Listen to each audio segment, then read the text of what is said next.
sobat calon guru pendidikan agama Katolik, serta Bapak dosen yang kami hormati.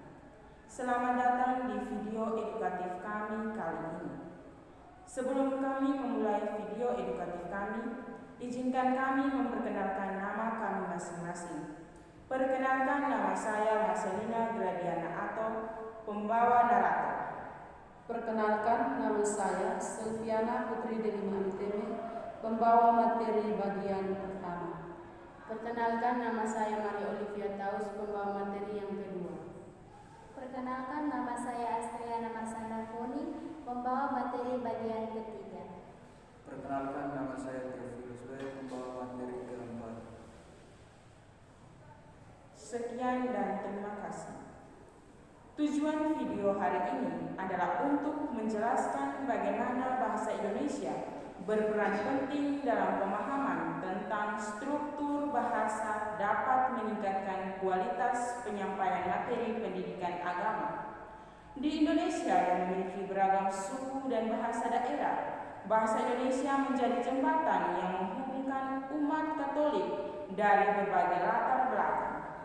Bagi calon guru agama Katolik, kemampuan menguasai bahasa Indonesia dengan baik bukan hanya kebutuhan formal, melainkan bagian penting dalam menyampaikan ajaran iman dengan jelas dan tepat.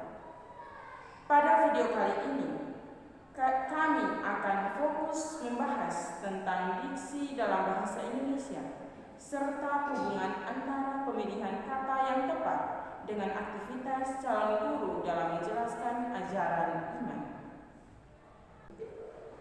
Pertama, mari kita pahami apa itu diksi. Diksi adalah pemilihan kata atau frasa yang tepat dan sesuai dalam menyampaikan pesan, baik secara lisan maupun tulisan.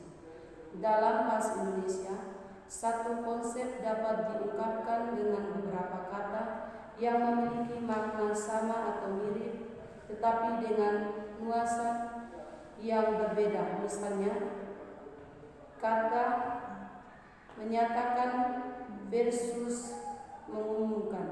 Yang kedua, iman versus meyakinkan. Yang ketiga, berdoa versus memohon.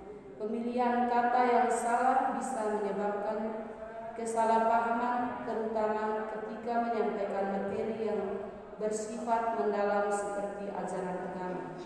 Ada beberapa jenis diksi. Yang pertama yang perlu diperhatikan.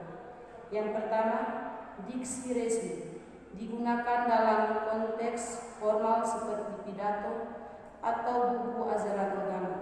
Yang kedua, diksi tidak resmi, cocok untuk komunikasi sehari-hari dengan siswa, tetapi perlu disesuaikan agar tidak mengurangi rasa hormat terhadap ajaran.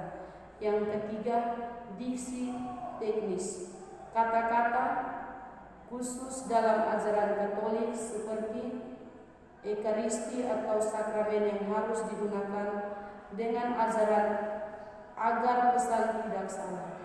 Contoh sederhananya, ketika menjelaskan tentang pertobatan, kata berasal memiliki nuansa yang berbeda dengan berbuat salah.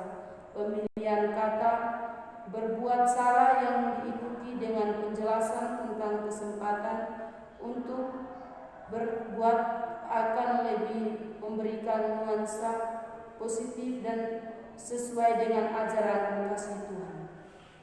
Bagaimana hubungan pemahaman diksi dengan pekerjaan calon guru pendidikan agama Katolik? Berikut beberapa contoh penerapannya.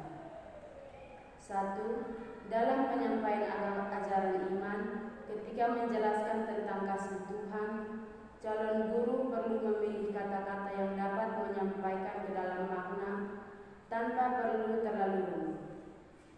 Misalnya, menggunakan kata kasih yang tak terbatas daripada kasih yang tidak ada batasnya akan terdengar lebih elegan dan mudah diingat siswa.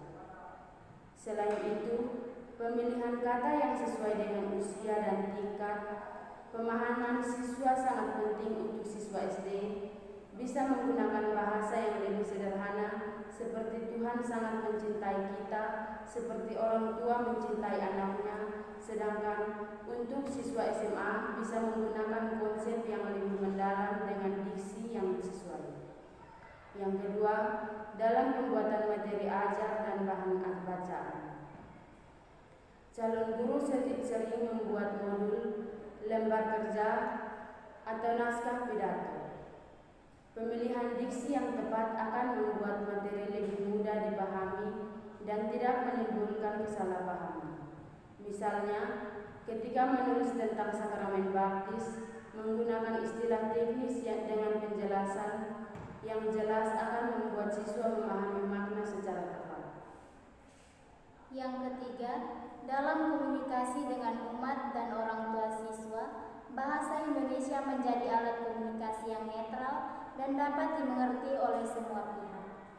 Calon guru perlu mampu menyelesaikan diksi ketika berbicara dengan orang tua, siswa, pendeta, atau sesama guru agar komunikasi berjalan efektif dan ajaran agama dapat disampaikan dengan baik.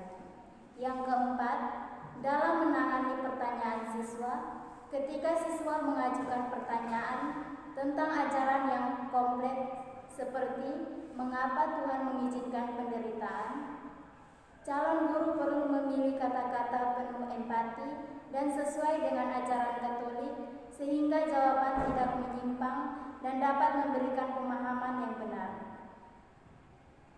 Bagian 4, penutup. Jadi bahasa Indonesia bukan hanya alat komunikasi, tetapi juga bagian penting dalam memelihara keutuhan ajaran agama Katolik di Indonesia yang beragam. Pemahaman tentang diksi sebagai salah satu unsur bahasa membantu calon guru pendidikan agama Katolik yang menyampaikan ajaran iman dengan jelas, tepat, sesuai dengan nilai-nilai yang ingin disampaikan.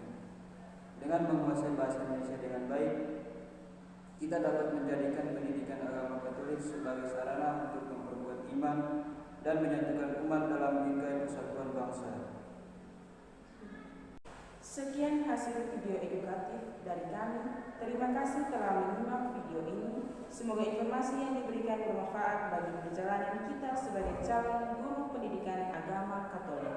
Terima kasih.